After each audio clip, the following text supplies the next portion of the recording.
Bangla video টিউটোরিয়ালে আপনাদের সকলকে স্বাগতম। আজকে অ্যান্ড্রয়েডের সিম্পল একটা টপিক নিয়ে আলোচনা করব। অ্যান্ড্রয়েড স্টুডিওতে আপনারা যে স্টুডিও সফটওয়্যারটা ইউজ করেন সেই স্টুডিও সফটওয়্যারের যে ব্যাকগ্রাউন্ড কালার আছে অর্থাৎ যে থিমটা আছে সেই থিমটা কিভাবে চেঞ্জ করতে হয় সেটা নিয়ে আজকের টিউটোরিয়ালে আমি আলোচনা করব। তো আপনারা এখানে দেখতে পাচ্ছেন যে আমার এই থিমটা আসলে হোয়াইট আছে, কিন্তু আমরা আজকে দেখব যে এটা কিভাবে হোয়াইট অর্থাৎ লাইট এবং কিভাবে ডার্ক মোডে নিয়ে যেতে হয় এই বিষয় নিয়ে আজকে টিউটোরিয়াল আলোচনা করব। তো চলুন ভিডিও শুরু করা যাক।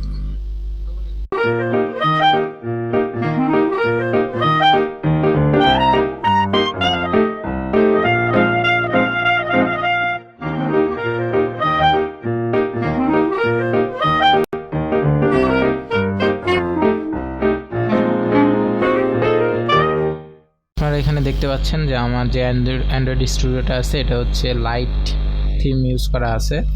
তো এই লাইট থিমটা থেকে আমি ডার্ক থিমে কিভাবে নিয়ে যাব এটা এখন দেখাবো।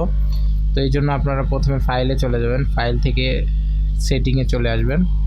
সেটিংয়ে আসার পরে এখানে হচ্ছে অ্যাপারেন্স আছে, এখানে ক্লিক করবেন। করার পরে এই জায়গাতে ক্লিক করার পরে তো এটা আছে হচ্ছে ইন্টারলিজ লাইট লিগেন্সি। তো এখান থেকে আপনি ডার্ক সোলাতে ক্লিক করে এখানে ওকে করবেন। ওকে করার সঙ্গে সঙ্গে আপনাদের থিমটা ডার্ক মোড হয়ে যাবে। তো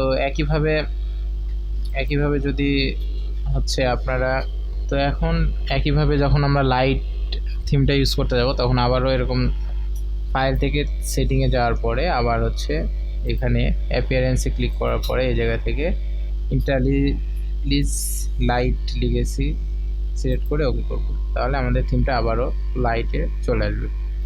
তো আশা করি আপনারা বুঝতে পারছেন যে কিভাবে অ্যান্ড্রয়েড স্টুডিও থিম চেঞ্জ করতে হয়।